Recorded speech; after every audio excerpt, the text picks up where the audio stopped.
Ayer el gobernador de Estados Unidos en México, Ken Salazar, le dio la razón sobre el embajador, dije gobernador, gracias, le dio la razón. Es necesaria una reforma eléctrica, dice. Eso significaría pues el respaldo, el beneplácito del gobierno de Estados Unidos hacia la reforma eléctrica que usted impulsa, presidente. ¿Cuáles son las consecuencias de esta declaración? ¿Cómo le ha comentado sobre este acompañamiento, este beneplácito?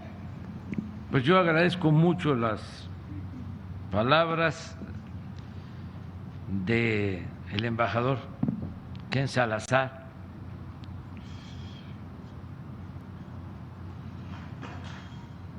El gobierno del presidente Biden ha sido muy respetuoso y se está buscando que trabajemos cada vez en mayor coordinación. Y sí,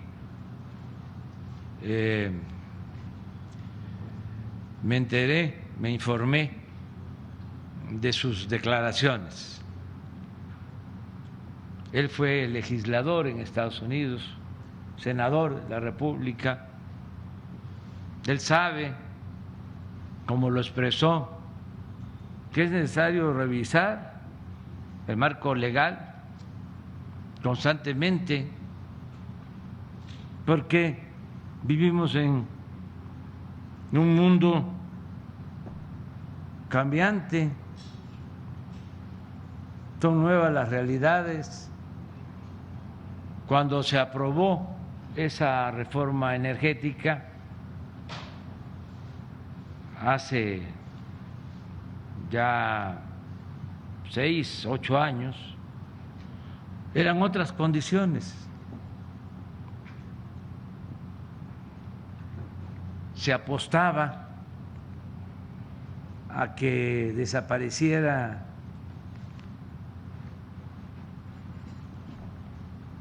la función pública, que no hubieran empresas públicas, ni bancos públicos, ni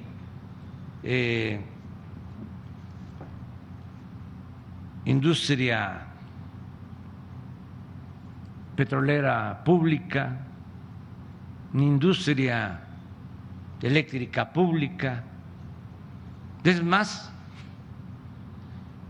no querían ni salud pública ni educación pública. Lo que imperaba, lo que prevalecía, lo que elevaron a rango supremo fue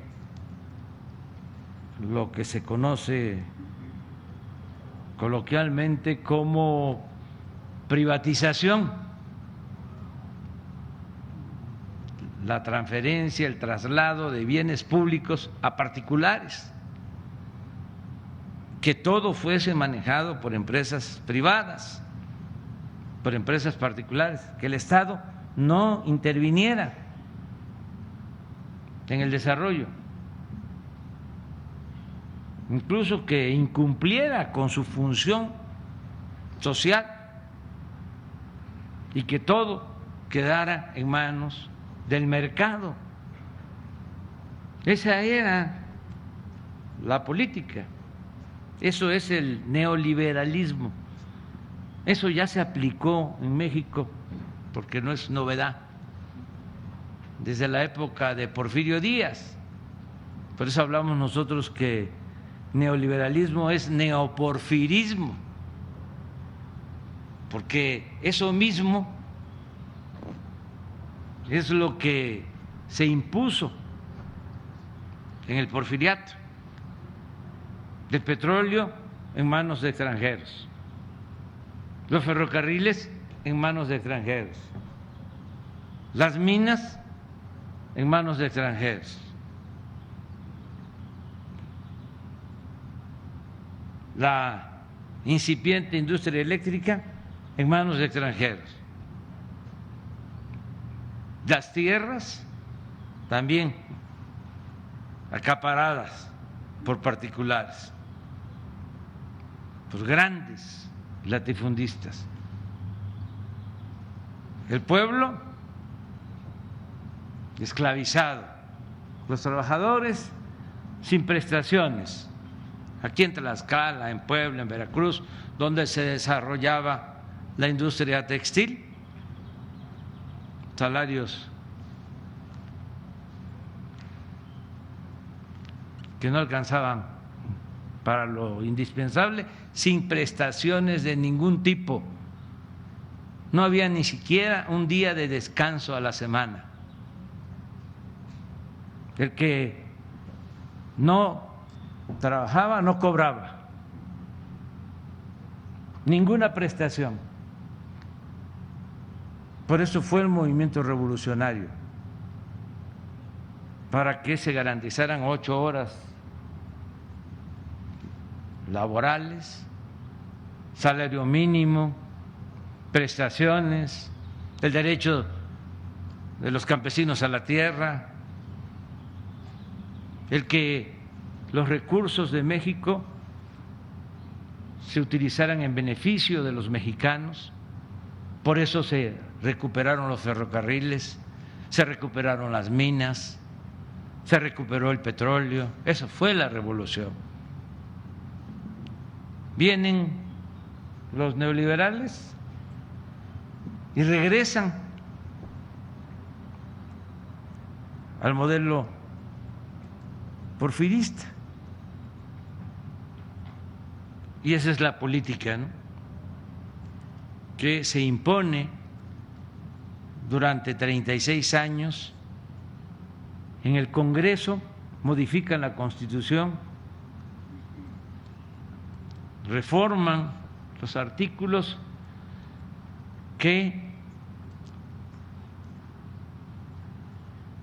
se aprobaron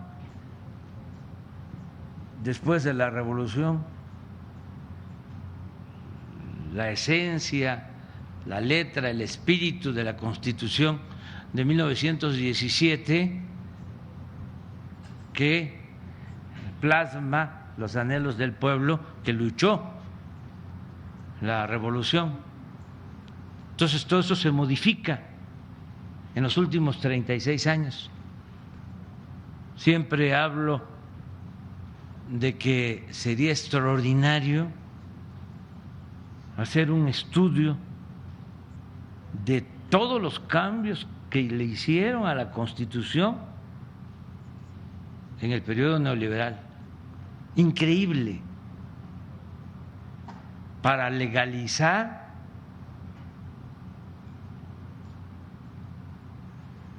la preferencia por las minorías y legalizar el saqueo. Cambiaron todo. Es difícil encontrar una reforma en 36 años que se haya impulsado, que se haya promovido para beneficio del pueblo. Todas se hicieron para beneficio de las minorías. La llamada reforma energética, la llamada reforma fiscal, la llamada reforma a la seguridad social, la llamada reforma educativa, todas llevaban ese propósito. Entonces tiene razón el embajador de Estados Unidos, porque son tiempos distintos.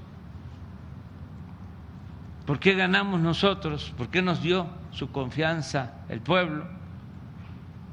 Porque presentamos un programa de cambio, de transformación.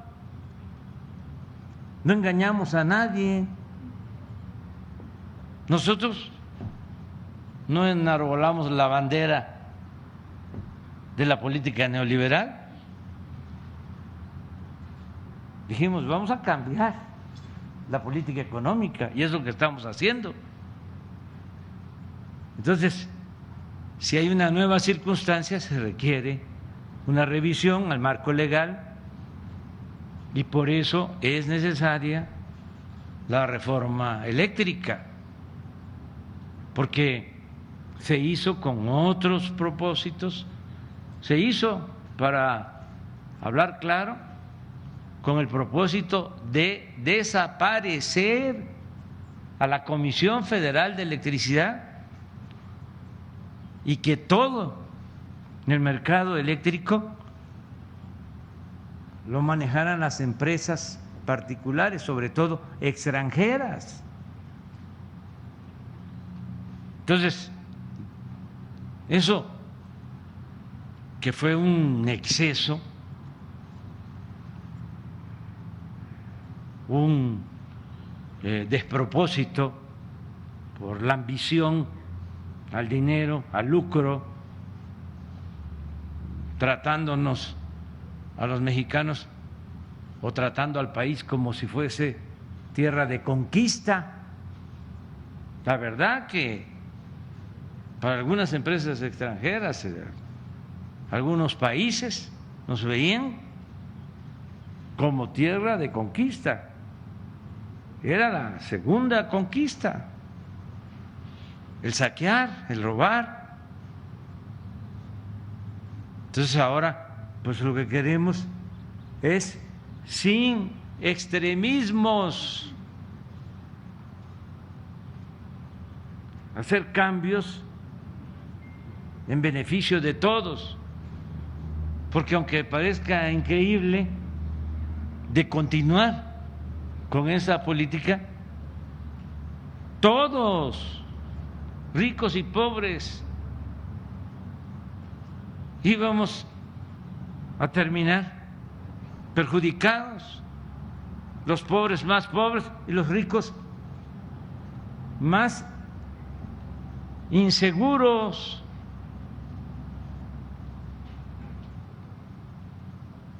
Pues no iban a poder vivir más que en carros blindados o en fortalezas, en búnkeres, rodeados de guardaespaldas.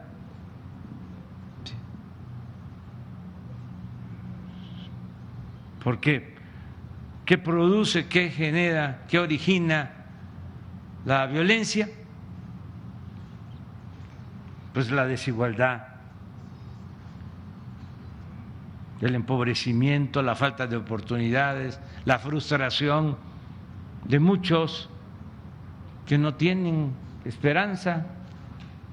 ¿Cómo seguir con ese modelo inhumano, dándole la espalda al que sufre, dejando atrás al que requiere salir adelante con trabajo, con estudio, progresar? Es un derecho, es lo que se llama movilidad social, que el hijo del campesino, del obrero, del maestro, del comerciante pueda ascender en escala social como nosotros, cómo estudiamos, cómo salimos adelante. Había oportunidades, que no se cancele la posibilidad de progresar con trabajo, con estudio, que México sea de todos, no para unos cuantos, que se gobierne para ricos y pobres, que haya una separación entre poder económico, poder político, y que el poder político no esté subordinado al poder económico, porque los servidores públicos eran empleados de los potentados, los legisladores, supuestos representantes populares, y nada más se dedicaban, bueno, primero a levantar la mano, hasta dormidos levantaban la mano, ya después ya fue un botón, todo lo aprobaban, todo en el periodo neoliberal. Entonces, Ken Salazar, a lo mejor algunos empresarios de Estados Unidos o de aquí también no les va a gustar, pero muy bien, Ken. Es que es un hombre con juicio práctico, con sentido común,